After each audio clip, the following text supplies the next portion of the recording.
Et salut tout le monde, j'espère que vous allez bien. On se retrouve aujourd'hui pour une nouvelle vidéo. Avant de commencer, n'oubliez pas de vous abonner, de mettre un petit commentaire, un like, c'est très important pour le développement de la chaîne.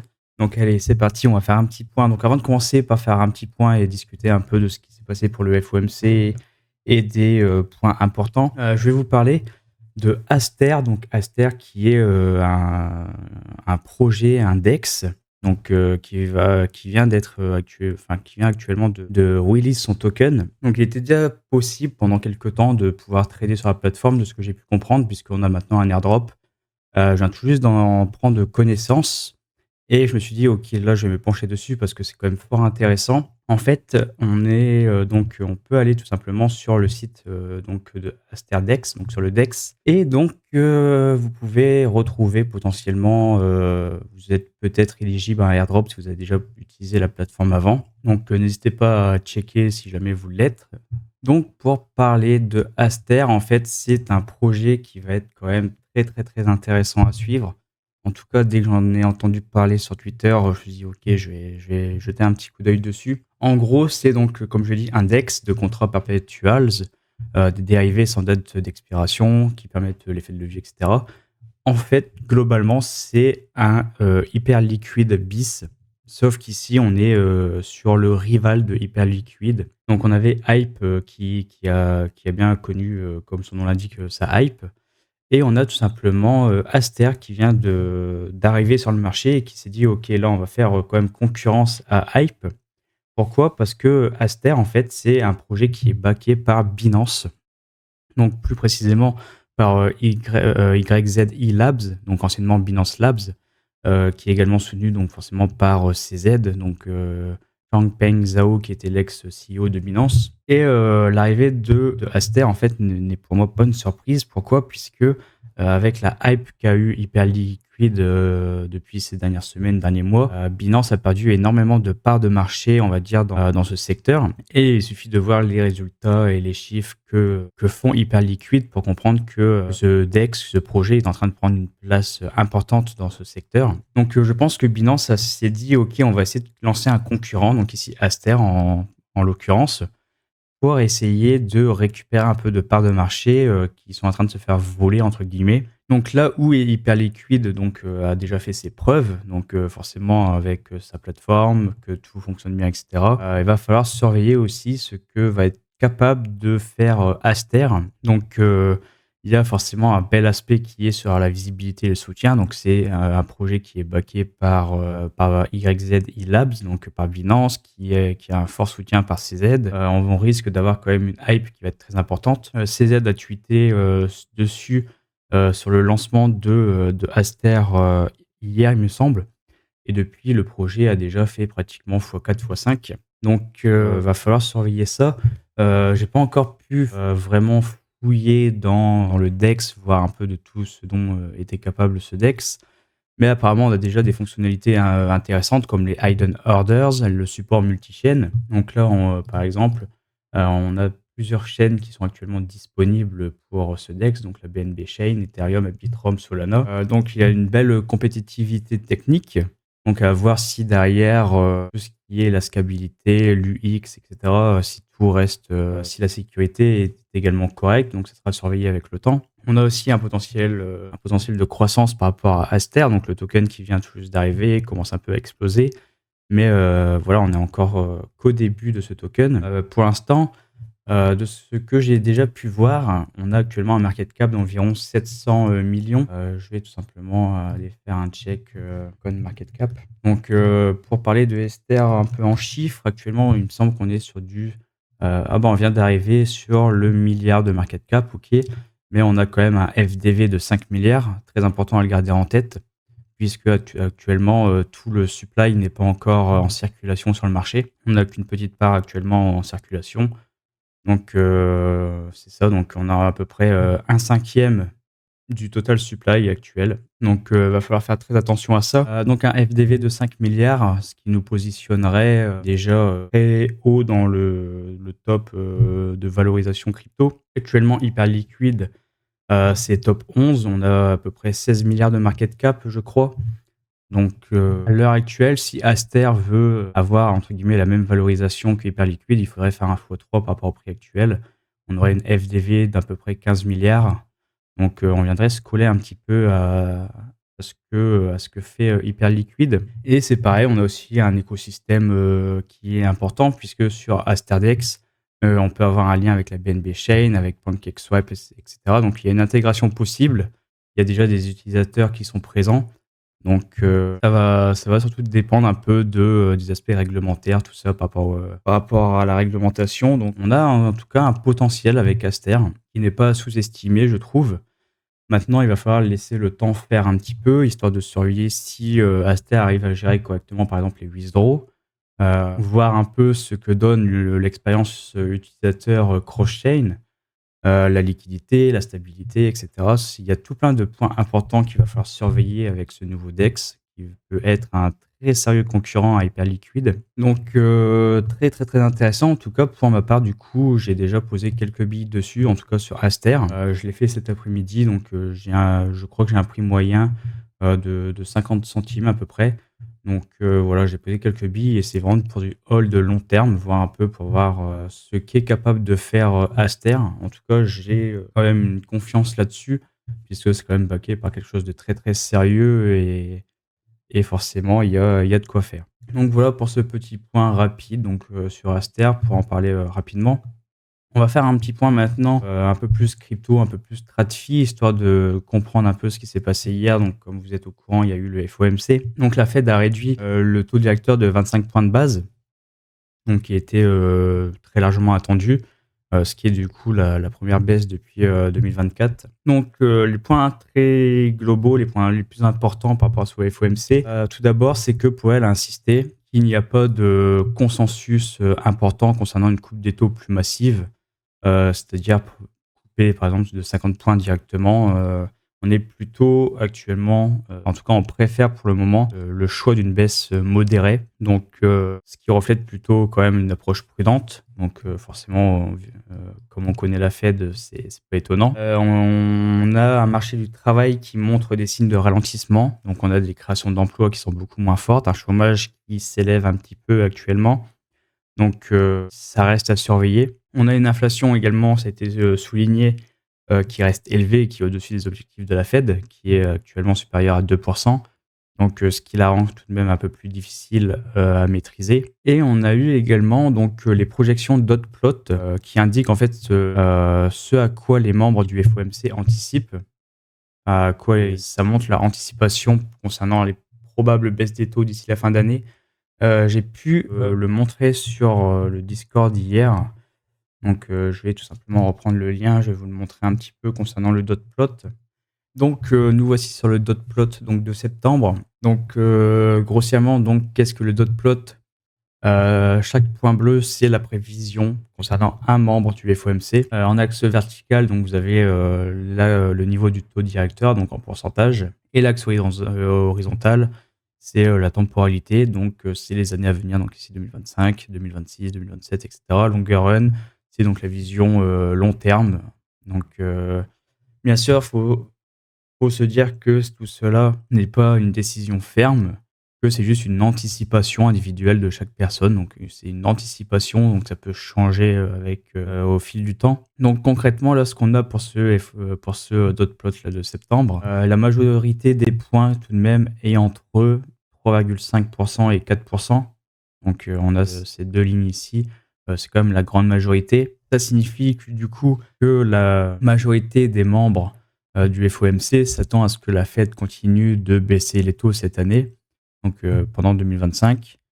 Donc on s'attend à ce qu'il y ait potentiellement 2 personnes s'attendent encore à une baisse des taux et là on a plus de 9 personnes qui s'attendent à ce qu'on ait encore 2 baisses des taux donc cette année, à moins qu'on ait une grosse baisse des taux directe en une seule, qu'on perde 50 points, mais de ce qui a été dit en tout cas par Powell, plus tôt pendant le FOMC, on reste comme sur une approche plus prudente, donc petit à petit, donc ça m'étonnerait. Pour 2026, on voit tout de même que les projections se déplacent plutôt vers 3,5. On est quand même plutôt dans ce range ici.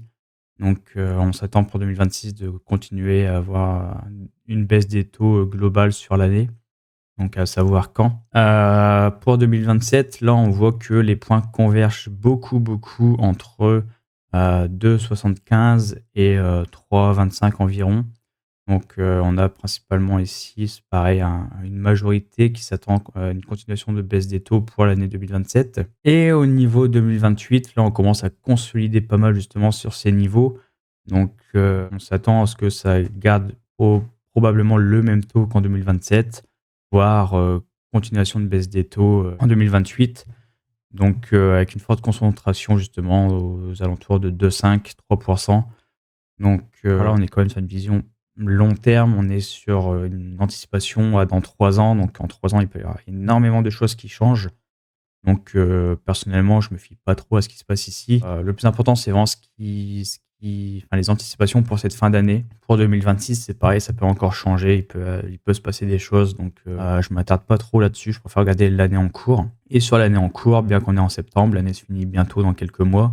Et en tout cas, on anticipe encore des baisses des taux à venir. Donc, je pense que la tendance va être qu'au prochain FOMC, on connaisse une nouvelle baisse des taux encore une fois, donc probablement de 25 points comme on l'avait vu hier. Donc, maintenant, on va passer un petit peu à ce qu'il y a eu sur les marchés. Donc, sur les marchés, ça a pas mal bougé. C'est venu chercher du stop un peu dans tous les sens, notamment sur le SP500 où on voit qu'on a eu une très belle mèche à la baisse avant d'être monté à la hausse juste avant. Ça a pas mal swingé, il fallait s'y attendre. Et pour l'instant, pour aujourd'hui, on a quand même une tendance qui se dégage un petit peu, où justement on part un petit peu à la hausse. Donc moi, je m'attendais quand même à ce qu'on ait un peu un sell the news après ce FOMC. Pour le moment, ce n'est pas le cas du tout. Pour l'instant, on va pas vendre la peau de l'ours avant de l'avoir tué. Il se peut qu'on soit peut-être sur un bull trap avant de se retourner. Mais pour le moment, en tout cas, la sortie reste haussière. Donc là, on a connu le FOMC. Maintenant, on retourne à la hausse. On dirait que le marché, en tout cas, le prend plutôt bien, cette baisse des taux. Donc, à voir ce qu'il en est maintenant. Donc, on a potentiellement des objectifs à la hausse qui vont venir se dessiner. Donc voilà, on a eu cette consolidation jusqu'au FOMC. Maintenant, on voit qu'on suit un peu plus cette flèche à la hausse. Donc, ce scénario où on a une sortie, entre guillemets, haussière de ce FOMC. Et du coup, avec cette belle consolidation, on peut probablement anticiper donc, un mouvement de type AB égale CD.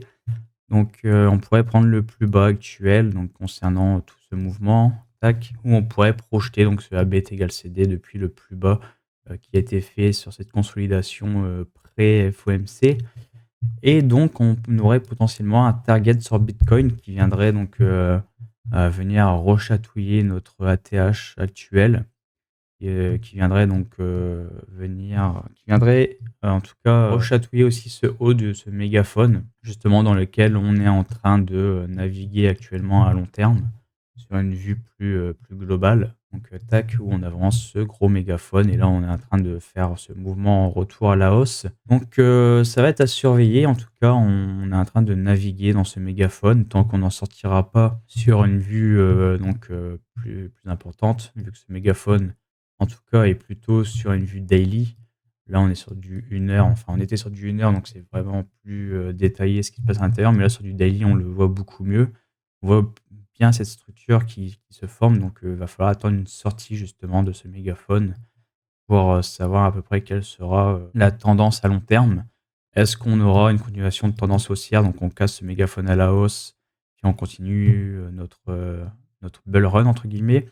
Ou est-ce qu'on est potentiellement sur une structure donc, de retournement où on va ensuite casser ce mégaphone à la baisse et là, je pense, la fin de ce bull run et la fin de ce cycle haussier là sur Bitcoin. Donc pour ma part, en tout cas, je n'attendrai pas une casse à la baisse de ce mégaphone pour me dire qu'ok, là, ça commence à puer pour ce cycle. Puisque comme je l'avais déjà dit, je m'attendais à ce qu'on ait quand même cette baisse ici, tac, qu'on change un peu la tendance, qu'on fasse un niveau plus haut, un niveau plus bas, donc on est potentiellement sur une transition de tendance. Là, on est du coup sur un range, en fait, c'est une transition actuellement. On est en train de questionner le marché sur est-ce que cette tendance globale haussière reste en vigueur. Mais en tout cas, pour moi, la réponse sera non si vraiment on perd ce lot ici, ou justement déjà le fait d'avoir perdu ce précédent lot, la tendance se remet un peu en question. Je m'attendais à ce qu'on ait donc ce retournement ici, ce rebond.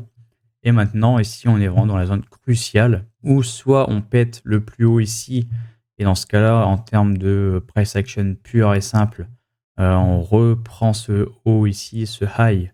Donc, la tendance haussière va pouvoir potentiellement reprendre puisqu'on remet des probabilités de notre côté, puisqu'on montre que les acheteurs sont quand même, en puissance sur le marché. Ou alors si on échoue, par exemple ici, reload zone, le marché échoue, on se retourne et si on revient retester ensuite ce low, on a justement ce gros M qui pourrait se montrer et donc si on perd le low ici, on aurait donc ce gros M qui pourrait se confirmer et pourrait donc remettre fortement en question, la tendance du marché, donc ce qui va être vraiment à surveiller. Donc pour le moment, à court terme, on voit que la tendance reste quand même, globalement haussière, en tout cas comme on l'a vu sur le 1 heure. On a ce AB est égal CD qui pourrait, venir drive un peu le marché donc à court terme. Donc je ne serais pas surpris que le marché, s'élève un petit peu, revienne chercher, ne serait-ce que les 120 000 $. On pourrait également tracer en tout cas afficher notre reload zone qui va être une zone très, très, très importante vis-à-vis de ce rebond. Donc, ça va être une zone vraiment où les vendeurs vont se montrer, où les vendeurs vont tenter de reprendre la main sur le marché. Mais, ça va être justement à ce moment-là que les acheteurs vont devoir se «protéger» entre guillemets, vont devoir être très forts et convaincants pour, montrer que non, en fait, les vendeurs, vous n'allez pas reprendre possession du marché. Ce cycle haussier n'est pas terminé, on repart de plus belle et on est toujours présent pour donner entre guillemets «du gasoil», à Bitcoin pour continuer, cette envolée. Donc pareil sur le SPY, du coup, du côté, TradFi, donc on a eu, moins la hausse sur l'ouverture.